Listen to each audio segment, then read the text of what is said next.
আসসালামু আলাইকুম, কেমন আছেন বন্ধুরা সবাই? তো আমি আজকে বিরিয়ানি রান্না করব। বিরিয়ানি রান্নার রেসিপিটা আপনাদের সাথে শেয়ার করতেছি।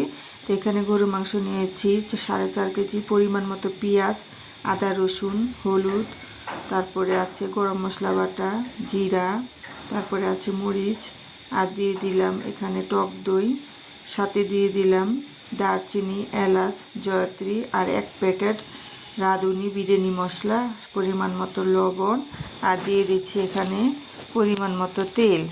দিয়ে এখন আমি এটা ভালোভাবে মাখিয়ে নিব। আর সাথে দিয়ে দিলাম আস্ত আস্ত কাঁচামরিচ, আর এখানে আমি গোলমরিচ দিতে ভুলে গিয়েছিলাম, এখন গোলমরিচটা দিয়ে দিলাম।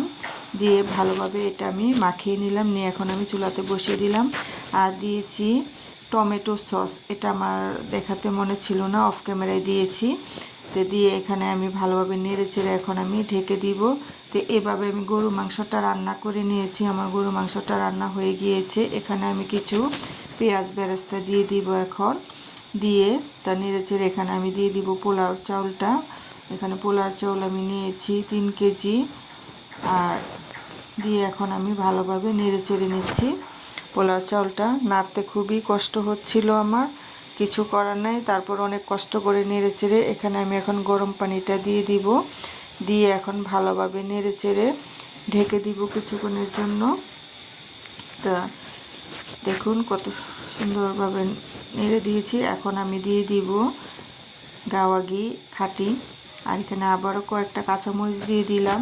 দিয়ে এখন আমি এটা দমে রেখেছিলাম কিছুক্ষণ। এখন আমি এটা ভালোভাবে উল্টে পাল্টে নেড়ে দিচ্ছি। দেখতেছেন আমার নাড়তে খুবই কষ্ট হচ্ছিল, তারপর অনেক কষ্ট করে নেড়ে চেড়ে এখন আমি পেঁয়াজ বেরেস্তা দিয়ে কিছুক্ষণের জন্য ঢেকে দিয়েছিলাম। এখন আমি আবার এটা উল্টে পাল্টে নেড়ে দিব। পেঁয়াজ বেরেস্তাটা দিলে খুবই সুন্দর একটা ফ্লেভার আসে। তো এই তো আমার বিরিয়ানিটা হয়ে গিয়েছে। দেখুন কত সুন্দর ঝরঝরা হয়েছে। এখন আমি একটা ডিশে বেড়ে নিব। দেখুন বিরিয়ানিটা কত সুন্দর হয়েছে, খেতেও খুব টেস্ট হয়েছিল। আমার বাসায় একটা প্রোগ্রাম ছিল, তাদের